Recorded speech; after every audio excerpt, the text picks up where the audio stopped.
क्या हुआ? जब वृंदावन के यमुना नदी में एक महिला साध्वी को यमुना स्नान करने से रोका गया, उसके बाद वृंदावन के उस यमुना घाट पर जो चमत्कार हुआ, उसे देखकर आपके पैरों तले जमीन खिसक जाएगी। दोस्तों, आज हम आपको एक ऐसी साध्वी की सच्ची कहानी सुनाने जा रहे हैं जिसने अपनी साधना और दिव्यता से पूरे वृंदावन को चौंका दिया। वीडियो शुरू करने से पहले श्री कृष्ण के सच्चे भक्त कमेंट बॉक्स में जय श्री राधे कृष्ण जरूर लिखिएगा।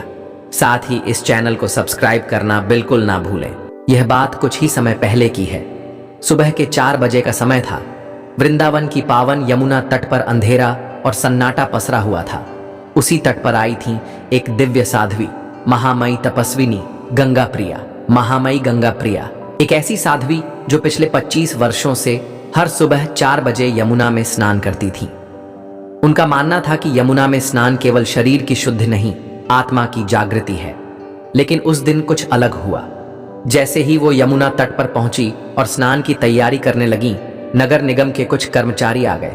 उन्होंने कहा, माँ, यमुना की सफाई चल रही है, आप स्नान नहीं कर सकती, यह नियम के विरुद्ध है। महामयी शांत थी। उन्होंने सिर्फ इतना कहा, यह यमुना माँ सबकी है, मेरी कोई हानि नहीं होगी, मुझे मेरा नियम पूरा करने दीजिए। पर अधिकारियों ने उनकी एक न सुनी। एक अधिकारी ने तो कटु शब्दों में कह दिया, तुम्हारे अंदर क्या शक्ति है, कोई चमत्कार नहीं होने वाला, यहां से चली जाओ। लेकिन उस साध्वी ने न क्रोध किया न विरोध। वो वहीं तट की चट्टान पर बैठ गई और ध्यान मग्न हो गई।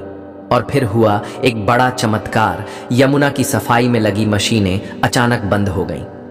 कोई तकनीकी खराबी नहीं, कोई तार नहीं टूटा, लेकिन सारी मशीनें जैसे किसी अदृश्य शक्ति से जाम हो गईं। घबराए अधिकारी इंजीनियर बुलाते हैं, लेकिन कारण कोई नहीं समझ पाता।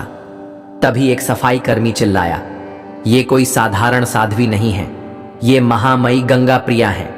बचपन में इन्हीं के आशीर्वाद से मैं असाध्य बीमारी से ठीक हुआ था। ये सुनकर सबके होश उड़ गए।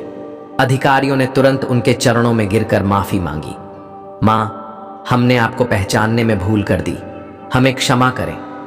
महामयी ने आंखें खोलीं और मुस्कुराकर कहा, मैं कोई शक्ति नहीं, केवल यमुना मां की भक्त हूं।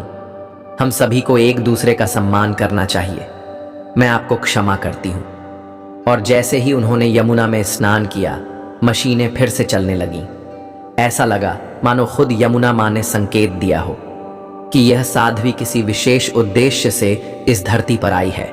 उस दिन के बाद वृंदावन के उस घाट को लोग गंगा प्रिया साध्वी घाट कहने लगे। दोस्तों, ये सिर्फ एक सच्ची कहानी नहीं, ये एक संदेश है। श्रद्धा, धैर्य और सच्ची साधना कभी व्यर्थ नहीं जाती। अगर आपको ये कथा प्रेरणादायक लगी हो तो इसे जरूर शेयर करें और कमेंट में जय यमुना मैया लिखना ना भूलें। जय श्री राधे कृष्ण।